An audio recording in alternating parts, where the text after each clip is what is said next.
nous appelons et œuvrons à la mise en place de conditions propices à un journalisme libre et responsable.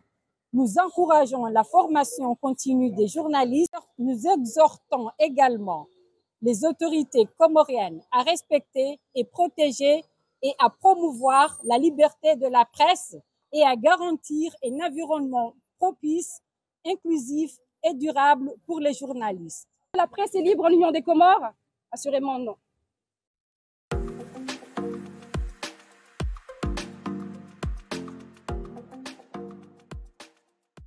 Quels seraient les points forts de votre discours? Alors les points forts de notre discours, parce que c'est un discours qu'on a écrit ensemble avec le bureau du syndicat. On avait à cœur de dire à nos frères, à nos confrères de la profession qu'il ne fallait pas confondre la liberté d'expression avec la calomnie, avec la diffamation, avec les insultes. Parfois, je crois qu'il y a une certaine confusion qui règne et il était important de la soulever, de la relever.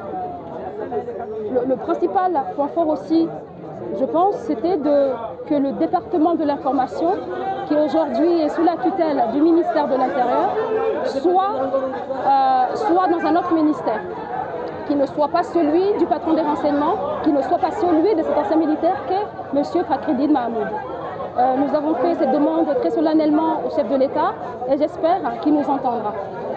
Autre point fort, à chaque fois que nous avons l'occasion de le faire et de le dire, nous avons une pensée pour notre confrère Ali Abdou, qui est mort en décembre 2020 dans des circonstances qui ne sont toujours pas élucidées.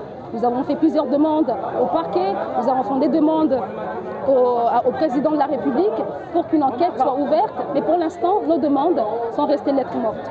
Donc, nous réitérons cette demande. Nous voulons que le parquet ouvre une information concernant le décès de notre confrère.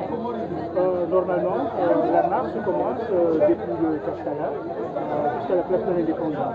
Cette fois-ci, c'était juste à 2 mètres de la place de l'Indépendance. Alors, nous avons bien évidemment soumis la demande de la marche aux autorités concernées et il nous a été répondu que nous ne pouvions que nous rassembler et que la marche ne pouvait pas se tenir parce que les forces de l'ordre étaient occupées ailleurs. Donc on a essayé de débattre. Heureusement, cette autorité-là avait une certaine ouverture. Nous avons pu nous entendre. Il m'a dit, OK, donc nous allons couper la poire en deux.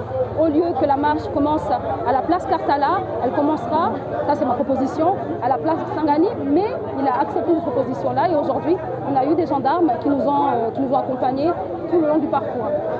Et en tant que journaliste, cette manière de réduire la marche ne m'a pas plu et j'exhorte nos autorités que l'année prochaine, des choses pareilles ne se reproduisent plus. Qu'on nous laisse, parce que c'est la seule journée de l'année, il y a 365 jours et en 365 jours, il y a une seule date que nous avons le droit de marcher pour faire l'état des lieux de la liberté de presse dans notre pays et saucissonner la marche, c'était pas bien vu, surtout pour moi. Votre point de vue, en tant que présidente du syndicat, sur les réseaux sociaux? Il faut faire un constat. Les réseaux sociaux,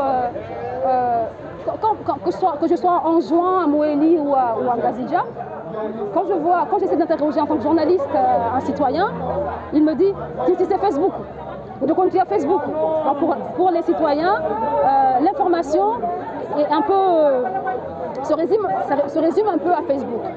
Donc la population s'informe à travers ce réseau social. C'est peut-être pour ça aussi qu'il y a autant de médias sociaux.